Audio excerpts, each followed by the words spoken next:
दोस्तों, घर की कंस्ट्रक्शन कराते समय आपने देखा होगा कि घर में हम दीवारों का इस्तेमाल करते हैं और कुछ जगह पर आप देखते हैं कि दीवार की मोटाई 9 इंची होती है और कुछ जगह पर 4 इंची की होती है। जो घर पहली बार बना रहा है उसको पता नहीं होता है, तो मैं आपको इस वीडियो में ये चीज बताने वाला हूँ कि किस जगह पे हमें किस दीवार की मोटाई को देना चाहिए। और अगर आप सही जगह पर कोई दीवार को यूज करेंगे तो आप उसमें अपना कुछ पैसा भी बचा सकते हैं। जैसे कि अगर मैं बात करूं, आपको जहां 4 इंची की देख के काम चल सकता था, अगर आप वहां 9 इंची की देते हैं तो उसमें आपका मटेरियल भी लगेगा, ईंट भी लगेगी, मतलब यानी वो भी एक मटेरियल का पार्ट है, और आपकी लेबर भी लगेगी, तो उसमें आपकी ओवरऑल कॉस्ट में जो है थोड़ा इंक्रीज हो जाएगा। तो इसलिए इस वीडियो को देखेंगे तो आप अच्छे से समझ पाएंगे। अभी सबसे पहले हम बात कर लेते हैं, जब कोई नया घर बन रहा होता है तो मैं यहाँ पे पहले बता देना चाहता हूँ कि मैं सिर्फ फ्रेम स्ट्रक्चर की बात कर रहा हूँ, ना कि लोड बेरिंग। फ्रेम स्ट्रक्चर में सिर्फ कॉलम बीम होता है और स्लैब होता है, उस पर टिका होता है।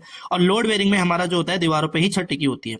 तो लोड बेरिंग अगर आपका स्ट्रक्चर है जो कि आज के समय में ना के बराबर ही कोई बना रहा है, तो उसमें तो आप आंख बंद करके हर दीवार को 9 इंची में देंगे तो काफी ठीक रहेगा, क्योंकि वहां पे लोड ही सारा दीवार पे टिका होता है। अभी बात कर लेते हैं फ्रेम स्ट्रक्चर में। तो फ्रेम स्ट्रक्चर में जब हम किसी भी घर की स्टार्टिंग करते हैं तो बेसमेंट यानी सॉरी फाउंडेशन की बात होती है।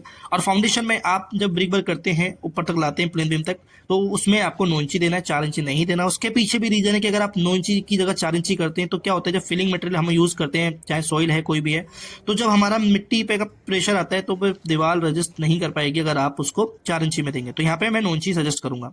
दूसरा, अगर मैं आपको बताना चाहूंगा, जब आप सेफ्टी टैंक बनाते हैं घर में, तो सेफ्टी टैंक में आप देखें कि जो आउटर वॉल होती है वो भी आपको, बाहरी दीवारें जो होती है सेफ्टी टैंक की, वो 9 इंची में देनी है, ना कि 4 इंची में। क्योंकि उसमें भी वो सेम चीज होती है, जैसे कि पानी का प्रेशर होता है या फिर वो लीकेज होने की भी प्रॉब्लम होती है अगर आप ब्रिक बॉल से उस सेफ्टी टैंक को बना रहे हैं। अभी हम बात कर लेते हैं और दीवार की, तो वो आती है हमारे घर की आउटर की वॉल। देखो, फ्रेम स्ट्रक्चर पर अगर आपका घर बन रहा है कॉलम बीम सब, तो आउटर वॉल को आप 9 इंची की जगह 4 इंची में दे सकते हैं। ठीक है, ये मैं एक सटीक नहीं बोल रहा कि नहीं नहीं आपको 4 इंची में ही देना है, लेकिन दे सकते हैं, काम उससे भी आपका चल जाएगा। क्योंकि देखो, जब आप फ्रेम स्ट्रक्चर बनाते हो उस पर लोड तो आता नहीं है, लोड आता है सारा कॉलम बीम पे। स्लैब जो है वो फाउंडेशन, जो कॉलम है फाउंडेशन तक जाता है, फिर जो लोड है वो ट्रांसफर हो जाता है सॉइल पे। तो आउटर में भी दे सकते हैं। ठीक है, मैं ये नहीं कह रहा कि देना चाहिए, लेकिन दे सकते हैं, काम चल जाएगा आपका। लेकिन इसके लिए मैंने जो आपको बोल रहा हूँ दे सकते हैं, उसके पीछे भी रीजन है। देखो, एक जगह पे चले जा सकता है, जैसे मान लीजिए कि आपका कोई घर बन रहा है और बगल में कोई भी आपका घर नहीं है, खाली जगह है। ठीक है, तो खाली जगह में क्या होता है कि जैसे मान लीजिए बारिश वगैरह होती है तो बाहरी दीवारों पे पानी जब कंटिन्यू चलता है तो 4 इंची की दीवार शायद हो सकता है उतना पानी बाहर से अंदर आने के लिए ना रोक पाए, कभी कभी पूरी वॉल भी गीली हो जाती है। तो इसलिए एक चैलेंज आ सकता है। लेकिन अगर आपका घर अंदर कवर है, इधर भी घर है उधर भी घर है, तो आप दे सकते हैं। ठीक है, क्योंकि वहां पे आप लोड के लिए कॉलम यूज कर रहे हैं।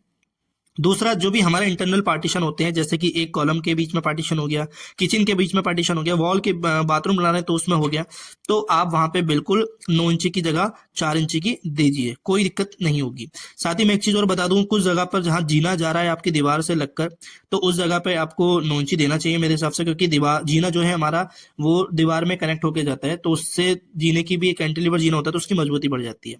साथ ही जब हम कोई छत बना देते हैं और जब उसके ऊपर कोई डिजाइन देते हैं, पैरापिट वॉल जो ऊपर और पास दीवार बनाई जाती है, 3 फीट की पैरापिट वॉल रहती है, उसको 9 इंची में नहीं देना चाहिए आपको, उसको 4 इंची में ही देना चाहिए।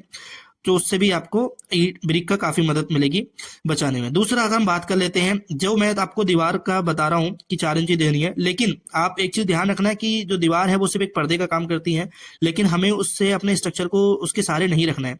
अगर आप जब स्लैब डालते हैं तो स्लैब के लिए जब आप बीम की पोजीशनिंग प्लानिंग करते हैं कि कहाँ पे क्या बीम देना है, तो 4 इंची की दीवार जहां आ रही है उस पे आप 9 इंची का बीम दीजिए। और कैसे देना है मैं आपको वीडियो में दिखाई रहा हूँ, आप इस तरीके से हेल्प ले सकते हैं सेटलिंग वाले को बोल के कि भाई इस तरीके से हमें ये प्लान करना है। बीच में आप नीचे फट्टी लगा सकते हैं, देखिए आप देख रहे होंगे, और इस पे आप बीम को पूरा 9 इंची के साइज में डिजाइन कर सकते हैं। तो ये आपकी कभी फ्यूचर में आपको दीवार हटानी भी पड़ी तो कोई दिक्कत नहीं है, आपका सारा लोड ऊपर जो है वो बीम देख लेगा। तो ये मेरी तरफ से एक टिप्स थी जो आपको ध्यान में रखनी है। ऐसा मत करना कि 4 इंची दीवार पे 4 इंची का बीम दो, या फिर बीम दो मत, ऐसा भी मत करना।